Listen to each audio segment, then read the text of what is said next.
Fbx2VRM is a tool for converting humanoid Fbx character models into the VRM format through a Blender-based conversion pipeline. The project began before OpenAI BuildWeek. During BuildWeek, I used Codex and GPT-5.6 to make meaningful improvements to the conversion process. Early conversions could not reproduce the original characters correctly. Some results had incorrect scale, stretched or bent arms, broken poses, and distorted body proportions.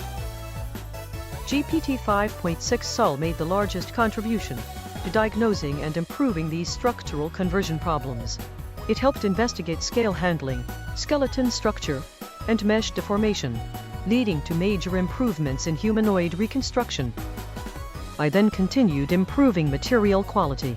However, several later changes caused regressions and damaged areas that had already been fixed.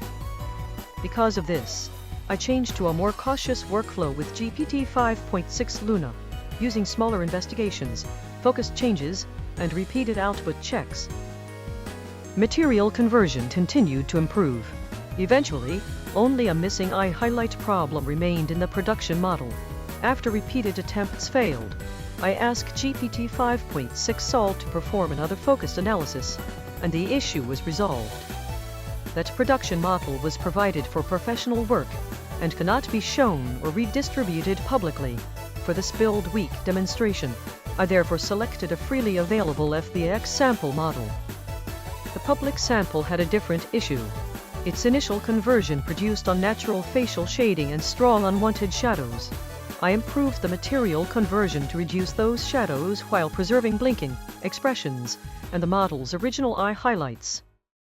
Codex accelerated code investigation, focused implementation, conversion testing, output comparison, and development documentation.